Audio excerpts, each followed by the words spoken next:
the cowgirl. What a neat outfit. Why, thank you, Kathy. I just got back from Texas, where I've been roping cattle, busting broncos, and riding the range. I just stopped by because of what you were talking about earlier, and that reminded me of a story about bread. Well, it's sort of about bread. Terrific story. This story is called Little Red Hen. Now, as the story goes, this hen lived in a house with a dog, and a cat, meow, and a mouse. Well, they all got along quite well, actually. They all like to do the same thing. They like to read the same book. They like to play the same game. But there was one problem.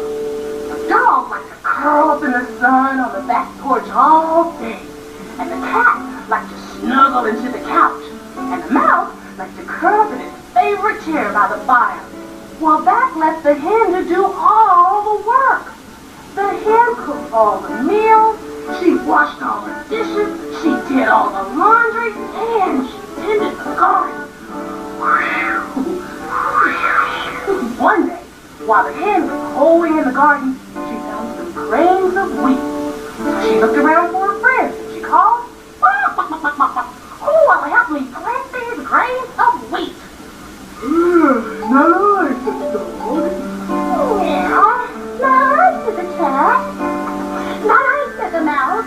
And the little red hen said, "And I will." So each morning, the little red hen watered the wheat, she pulled the weeds. Soon the wheat began to grow tall. And when the wheat was ripe and ready for picking, the little red hen asked, "Who will pick the wheat?" And what do you think they said? Not I, said the dog. Not I, said the cat. Not I, said the mouse. And the little red hen said, "Then I will." The little red hen picked all the wheat and tied it in nice, neat bundles. Then she asked her friends, "Who will take the wheat into town to be ground into flour?" Not I, said the dog. Not I, said the cat.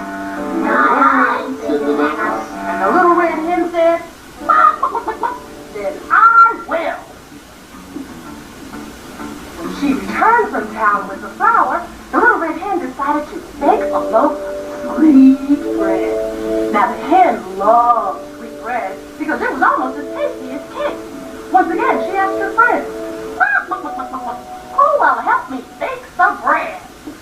Not I, said the dog. Not I, said the cat.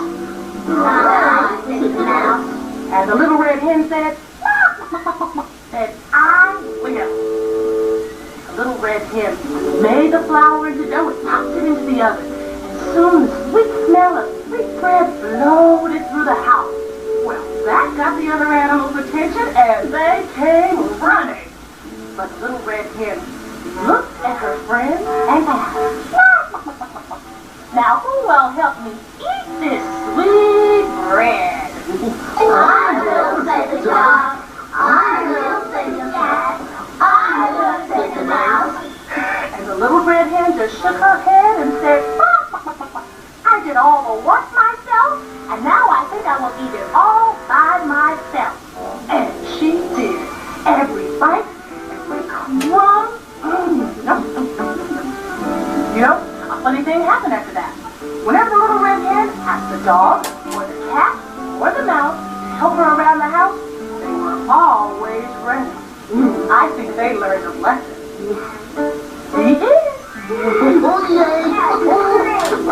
What a super duper story, Stella! Baking bread sounds like hard work. It certainly is, Juan, but it can be lots of fun. Some breads are made from kernels of wheat, some from corn, and even rice. First they take the grains and they mash them into a powder. You know what that's called? Flour! That's right. And we use the flour to bake breads in all sizes and shapes. Crunchy and soft, fluffy and smooth, in all sorts of yummy flavors. That's right, Barney. Why, just look at all these different kinds of bread, Skip? Let's see.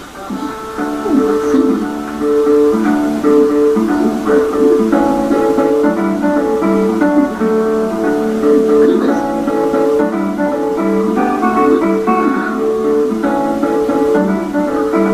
They look good. Wow, get all that in there.